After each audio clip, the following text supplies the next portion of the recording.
Hello.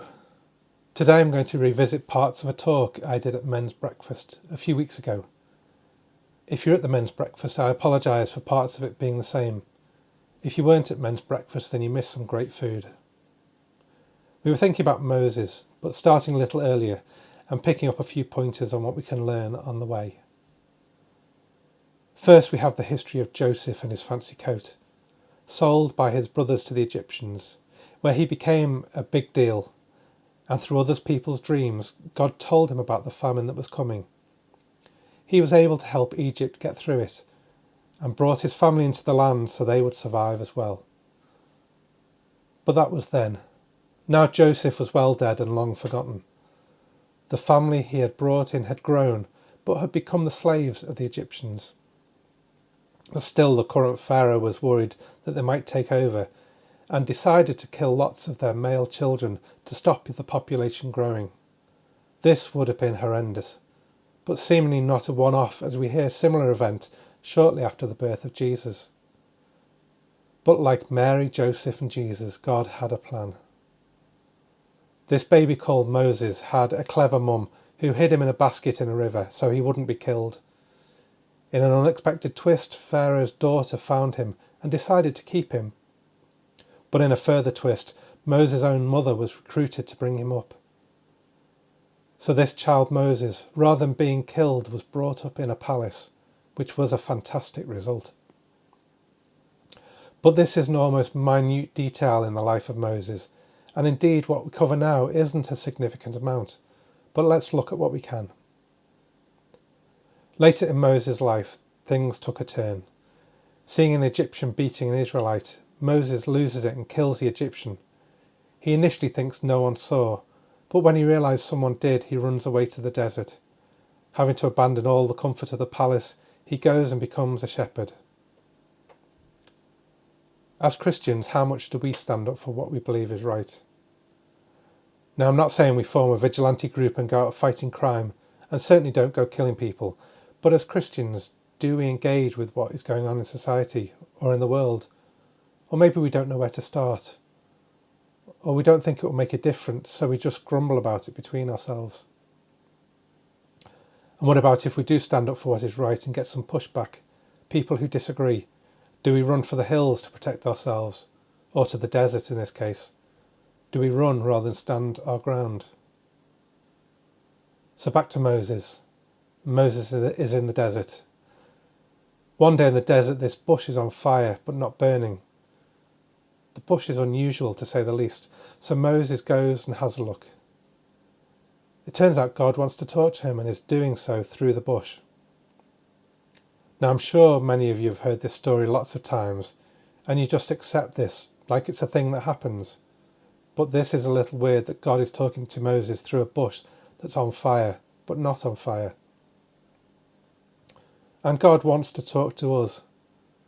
But before you decide that God is talking to you through a bush or any other object, it's possibly best to do a bit of a sanity check. Have you had your medication today? Can your medication cause you to think your wheelie bin is telling you to make significant life-changing decisions? If all checks are complete, then continue. But also then speak to others about what you feel God has been saying to you. Here, God has a mission for Moses. He wants his chosen people to be brought out of Egypt into a land he has promised them. Years earlier, God took the Israelites into Egypt to save them. Now God wants to take the Israelites out of Egypt to save them. When they went to Egypt, everything was great. There was food and land. Over the years, things had got worse. But was this better than they would have had? As the expression goes, was it better the devil you know than the devil you don't? How about us? Are we in some situation that we've been in for a while, that when we started it was great? It was where we're sure God wanted us to be. And if God wanted us to be there at the time, then surely he still wants us to be there. Or maybe not. God wanted the Israelites to move. This would be a massive undertaking, but it was for their own good. For them to not only survive, but to develop and grow as his people.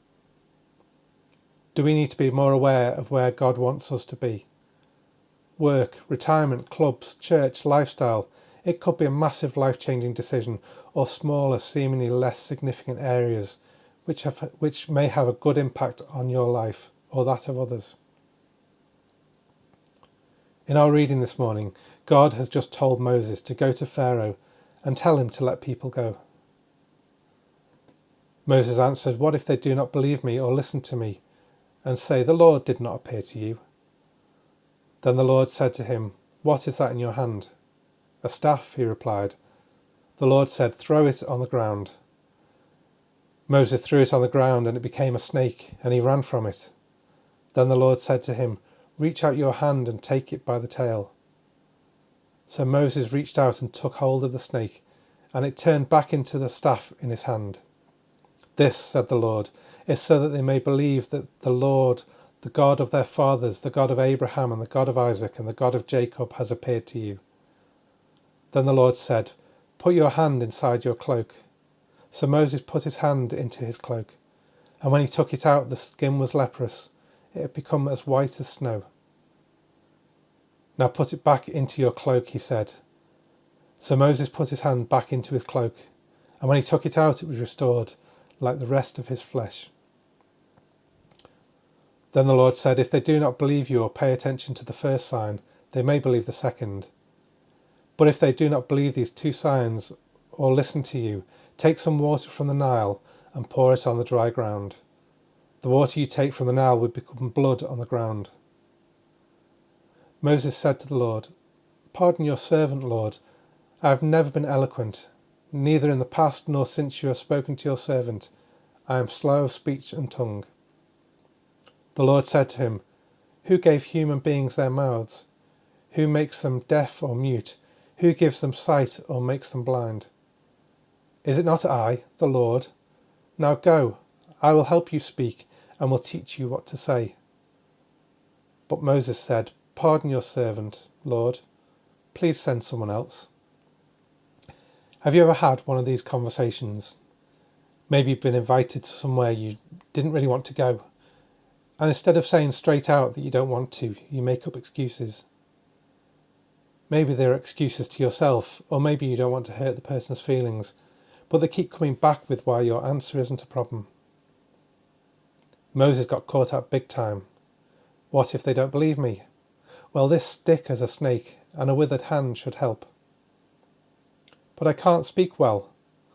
Well, I made your mouth and I can help. Well, Lord, sorry, I just don't want to. There's another phrase, choose your battles, or maybe change what you cannot accept and accept what you cannot change. Moses telling God multiple times why he wasn't the man for the job wasn't going to dissuade God from giving Moses the job, only make him angry. Did Moses know in his heart that this is what he had to do, and these were genuine concerns about his own ability? Having killed the Egyptian years earlier, he had shown he had the heart for protecting his own people, God's people, and now he was being asked to act once again on his beliefs. Moses' questions were all about his own ability and status. What if they don't believe me? What if I can't speak properly?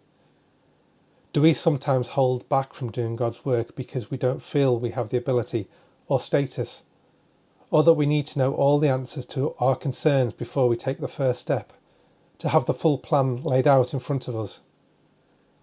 Be assured that if God is asking you to do something, he will equip you. Maybe you'll have to learn on the job over a period of time, but he will equip you. Maybe Moses had got comfy where he was. He was getting on in years and I guess expected to see out his time looking after sheep. But his experience years earlier and finally his obedience to what God was asking would make a massive impact on the lives of pretty much everyone in the world to come. While God didn't give all the details to Moses at the start, over the following years, Moses was involved in bringing law and order to an otherwise chaotic people in details of how to live, including getting the 10 Commandments, which have shaped our laws. While it's probably realistic to say that none of us will have the impact on the world that Moses had, where do you draw the line? If your obedience to God can't bring thousands of people to know him, is it worth you staying where it's comfy? Or how about hundreds of people, or tens? If getting out of your comfort zone occasionally and talking to just one person about Jesus could guide them to him, is it worth it? Or too often are we saying, well, Lord, sorry, I just don't want to. Eventually, time and time again, Moses did God's will, not knowing if it would make the slightest bit of difference to anyone. But following God's will always make a difference.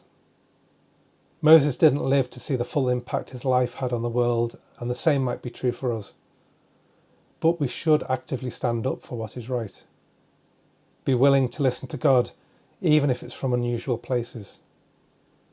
We should not assume that tomorrow God wants us to be here doing this because we feel he brought us here, as tomorrow he might want us there doing something completely different. And we shouldn't get bogged down in the detail before we need to. Ask God the reasonable questions while you take the next step, and believe that he will equip you.